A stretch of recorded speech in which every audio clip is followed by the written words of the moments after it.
일단 요 질문을 제가 방송을 이제 요걸 제가 열심히 한 게 올 작년부터 했거든요. 이렇게 하면서 제가 좀 느끼는 건 정말 많이 물어보십니다. 블로그 운영 시 IP와 ID는 어떻게 해야 되는지 진짜 많이 물어보시고, 또 실제로 블로그 운영하는데 굉장히 중요한 역할을 하는 것 같아요. 그런데 이것만 기억해 주시면 됩니다. 여러분들이 일상생활에서 정상적인 상황에서는 거의 문제가 존재하지 않아요. 자, 한번 예를 들어볼게요. 제가 이 컴퓨터를 쓰고 있어요. 제가 이 컴퓨터를 쓰고 이 컴퓨터에서 로그인을 해서 블로그를 써요. 그런데 제가 이제 사무실을 나와서 집에 가요. 그럼 제 노트북이 있거든요. 제 노트북에서 갑자기 글이 생각나서 노트북 아이디에서 로그인을 해서 막 글을 썼어요. 그런데 이 노트북은 저희 아내도 로그인을 해서 쓰는 노트북이에요. 그러면 제 노트북은 아이디가 두 개가 접속이 됐다 빠졌다 접속이 됐다 빠졌다 하는 거죠. 방금 제가 말한 건 누구나 대부분 가질 수 있는 상황입니다. 그쵸? 그런데 만약에 제가 그렇다고 해서 네이버에서 저품질 다 때려버려. 그럼 우리나라에 블로그 운영하는 사람들 중에 저품질 걸릴 사람이 얼마나 많겠습니까? 그렇죠. 자, 또 다른 예시 하나 드릴게요. 제가 이 노트북을 가지고 스타벅스에서 글을 쓰다가 제가 오늘 점심은 맥도날드에서 먹었는데 맥도날드에서 글을 썼어요. IP가 바뀌었죠. 그런데 제 블로그에 네이버가 스타벅스에서 글 쓰다가 맥도날드에 가다니 이런 나쁜 놈 저품질을 받아라 이렇게 다 죽여버렸어. 그러면 우리나라에 저품질 받는 블로그가 얼마나 많을까요? 그러니까 정상적인 상황에서는 문제가 전혀 될 게 없습니다. 그리고 얼마 전에 어떤 분이 저한테 한 IP에 블로그를 몇 개 정도 운영하면 좋을까요? 라고 했을 때 제 경험상 그리고 다른 분들의 얘기도 들어보면은 한 두 개 정도는 상관이 없는 것 같아요. 크게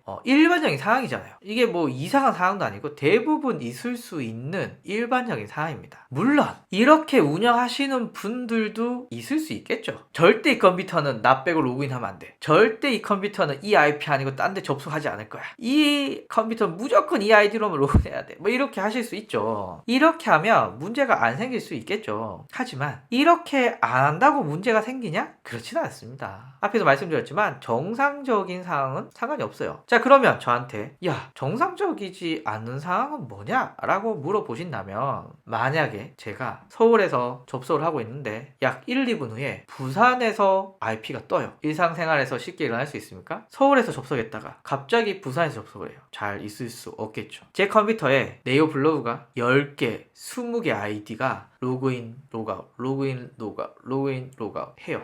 이거 일상생활에 있을 수 있습니까? 거의 있을 수 없겠죠. 또 하나는 어떤 컴퓨터에 계속 네이버가 막아놓은, 예를 들면 베트남 IP로 유입이 된다거나 캄보디아 IP로 유입이 된다, 이렇게 일상생활에서는 특별히 일어날 일 없는 이런 유입들이 들어온다. 이럴 때 문제가 될 수가 있습니다. 그러니까 문제는 항상 정상적이지 않는 상황에서 많이 일어나기 때문에 2017년도에 글 쓰다가 이사 오고 IP 바뀌고 뭐 이런 거 상관없습니다. 절대 상관이 없고요. 이럴 수는 있습니다. 예를 들면 한 아이디로 한 IP에서 글을 썼는데 노출이 잘 안 돼 라고 한다면 다른 IP에서 그 아이디로 글을 쓰실 필요는 있습니다. 왜냐하면 네이버가 운이 나쁘게 내 IP를 블랙리스트로 찍을 수도 있어요. 그래서 혹시 이 IP에서 글을 썼는데 노출이 잘 안 돼? 다른 IP에서 한번 써보시기를 추천을 드립니다. 그래서 결론적으로는 이상한 짓만 안 하면 뭐 특별한 문제는 없다 라고 말씀을 드릴 수가 있습니다.